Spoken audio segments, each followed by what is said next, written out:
I'm from Eastern Cape, I'm from Limpopo, I'm from Cape Town.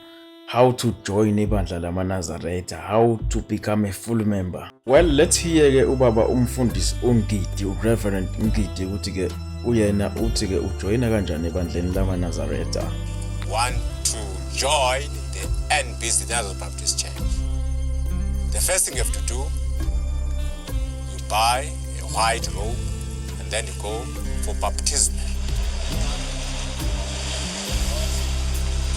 An intriguing phenomenon of this chamber is the huge similarity of religious practice to that of the Semitic Judaism and Christianity. While the Sabbath is strictly observed on a Saturday, similar to the Jewish people, the practice of baptism is as important to the chamber as it is to Christians. The cleansing by water is symbolic of a spiritual cleansing and washes people of their original sinful state. They enter into a covenant with God to relinquish errant past actions, thus allowing them a chance to a life of service through God.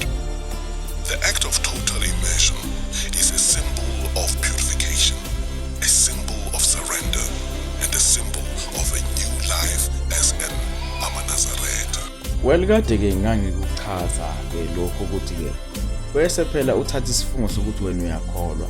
Uyaziyeka phela izinto ezibabayo. Wena awunambuzo unnecessary about inkolo ngoba wena usuzinikele kuyona inkolo. Ugcina the commandment esencwadini engcwele eBhayibhelini ukuthi ke uyohamba ngayo. Iyo le athi uJesu mina ngiyindlela neqiniso. Akekho oya kubaba ngaphandle kwami. Kodwa uthi ke uma ningithanda mina niyogcina imiyalo yami. Iyo le miyalo ke eseBhayibhelini okumele uyigcine wena ukuze ube yikholwa.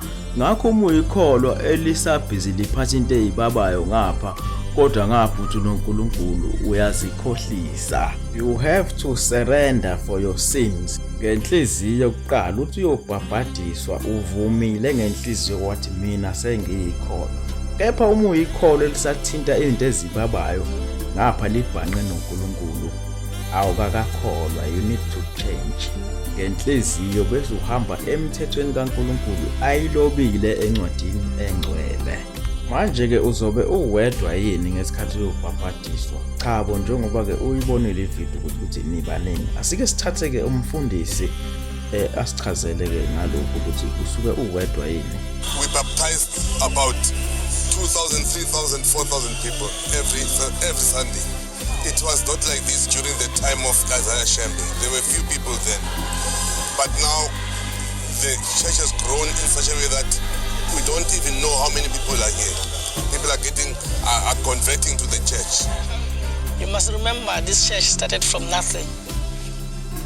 There were no committee, no university professors or religious experts who told him how he must run this church. So these are the work of God and Shembe. Shembe is not chosen by human being. He's anointed by God. Well, siyezwa ke manje ke asike sithole ukuthi ke leli bandla iziphi indawo elitholakala kuzona ke emhlabeni jikelele. Asike sithathe ke umfundisi umthetho Reverend Mthethwa. Leqale ngokusabalala la eSwazini, Swaziland, lawela la eMozambique, la hamba liselibuwa lise Gauteng yonke eLesotho, Port Elizabeth, Cape Town, na phesheya kwezilwandle eCalifornia. Likhona leli bandla lafika khona nakwa Israel selile lafika khona eJordan kade simi khona sithunywe khona sawafica amaNazaretha khona alo leli bandla egqoke ingubo ezimhlophe kanje. Izolo besisendiya nakhona safika abakhona begqoke ezimhlophe kanje bekhuluma indaba kaShembe sase sithothi leli bandla selisabalele kakhulu umhlaba wonke.